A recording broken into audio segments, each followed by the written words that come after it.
ఒక ప్రాజెక్ట్ కూడా చేయకుండా జాబ్ తెచ్చుకోవాలని అనుకుంటున్నాను. So yes we're talking about this. So చాలా మంది స్టూడెంట్స్ కానివ్వండి, వాళ్ళు అడుగుతున్నది ఏంటి అంటే ఇంటర్వ్యూ ప్రాసెస్ గురించి అడుగుతాం. ఇప్పుడు ఇంటర్వ్యూ ప్రాసెస్ ఎలా ఉంది? సో నాకు ఒక దగ్గర కోర్స్ వస్తా ఉంది సార్. సో నేను ఒక 8,000 పెడితే నాకు ఫుల్ కోర్స్ అనేది ప్రొవైడ్ చేస్తా ఉన్నారు. సో నేను అది నేర్చుకొని జాబ్ తెచ్చుకోవడానికి ఛాన్సెస్ ఉన్నాయా అని చెప్పి చాలా మంది అడుగుతా ఉన్నారు. సో ఇక్కడ ఏంటి అంటే కంపెనీస్ ఇంటర్వ్యూ ప్రాసెస్ అనేది మార్చాయి. కంపెనీస్ ఇంటర్వ్యూ చేసే విధానం పద్ధతి అనేది మారింది.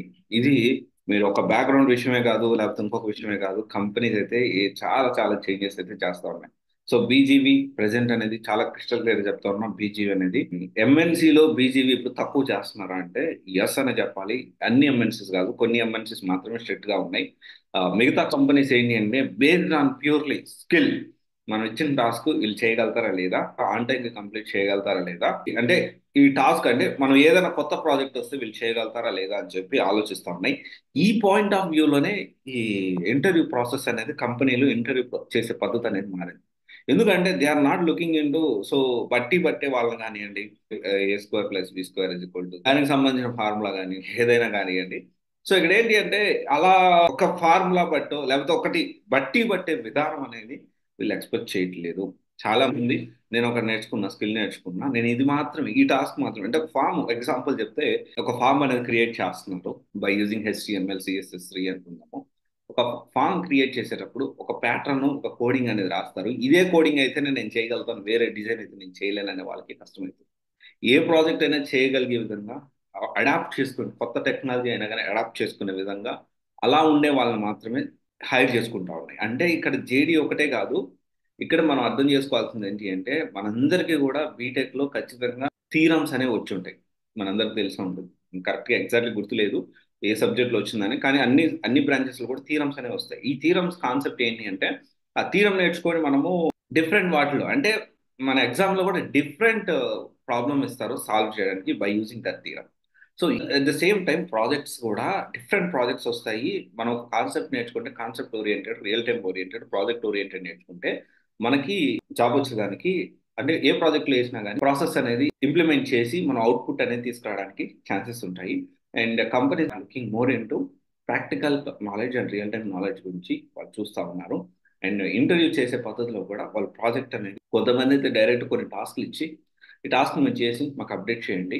ఓకే, ఈ టాస్క్ మీరు ఇచ్చి మీకు ఒక 1 డే టైం ఇస్తున్నాము, 2 days టైం ఇస్తున్నాము, టాస్క్లను ఇచ్చి మీకు చేయండి అని చెప్పి ఇంకొంతమంది డైరెక్ట్ గా లైవ్ లో ప్రాజెక్ట్ ఓపెన్ చేయండి, మీరు మా ముందే కళ్ళ ముందే కోడ్ రాసి చూపించండి అని చెప్పి కూడా ఒక సిచ్యువేషన్ నుంచి ఈ సిచ్యువేషన్ లో ఈ కోడ్ రాయండి అని చెప్పి అడగడం కూడా జరుగుతుంది. సో ఎవరైతే ఈ 8 తక్కువ కోర్సుకు వస్తుందని చెప్పి ఈ విధంగా రియల్ టైం అట్లీస్ట్ ఒక ప్రాజెక్ట్ కూడా చేయకుండా వెళ్తా ఉన్నారో వాళ్ళందరూ ఖచ్చితంగా అతిపెద్ద ప్రాబ్లం అనేది ఫేస్ చేయడానికి సిద్ధంగా ఉండండి. ఎందుకంటే జాబ్స్ అనేవి మీకు రావడం చాలా కష్టం. కంపెనీస్ ఇంటర్వ్యూ చేసే పద్ధతి మారింది. ఇంకొక పాయింట్ వచ్చేసి ఈ విధంగా ఏంటంటే రియల్ టైం ఓరియంటెడ్ చూస్తుంటాం. ఇంకొక పాయింట్ ఏంటి అంటే బీజీవీ ఎంఎన్సీలో కూడా అన్ని ఎంఎన్సీస్ లో కాదు. సో బీజీవీ అనేది నేను చాలాసార్లు చెప్పాను, రిక్వైర్మెంట్ బట్టి బీజీవీ చేసే పద్ధతి అనేది మారుతుంది. If the requirement is huge definitely BGV అనేది కొంచెం తక్కువగా చేస్తారు. If the requirement is less definitely competition filter చేయడానికైనా కానీ బీజీవీ చాలా స్ట్రిక్ట్ గా చేస్తూ ఉంటారు. సో యూ పీపుల్ అంటే ప్రజెంట్ ఉన్న situation please focus on subject, so which is very important. And చాలా మంది ఏమంటారంటే నాకు 8,000 కోర్సు కాదు, నాకు 30,000 కాదు, నాకు 40,000 కాదు, నాకు 5,000 కోర్సు కావాలి అని అడుగుతూ ఉంటారు. సో వాళ్ళందరూ మీరందరూ 5,000 కోర్సు కాదు 500 కూడా కోర్సు నేర్చుకోవచ్చు. అసలు డబ్బులు కట్టకుండా ఫ్రీగా కూడా మన యూట్యూబ్లో నుంచి నేర్చుకోవచ్చు. కానీ రియల్ టైమ్గా అట్లీస్ట్ ఒక్క ప్రాజెక్ట్ అన్నా చేశారా లేదా అనేది మీరు ప్లాన్ చేసుకోండి. ఇలాంటి సిచ్యువేషన్లో నేను ఒకటే చెప్తాను, సొంతంగా నేర్చుకుని ఓన్లీ ప్రాజెక్ట్ కావాలి, నాకు డెవాప్స్ ఓన్లీ ప్రాజెక్ట్ కావాలి, లేకపోతే జావా ఓన్లీ ప్రాజెక్ట్ కావాలి, పైథాన్ ఓన్లీ ప్రాజెక్ట్ కావాలి, లేకపోతే వేరే టెక్నాలజీ ఓన్లీ ప్రాజెక్ట్స్ కావాలి అని కానీ ఫ్రీగా నేర్చుకొని నేను ఒక ప్రాజెక్ట్ మాత్రం మీ దగ్గర నేర్చుకుంటాను కానీ we're happy to support you. So ఇదైతే ఖచ్చితంగా గుర్తుపెట్టుకోండి.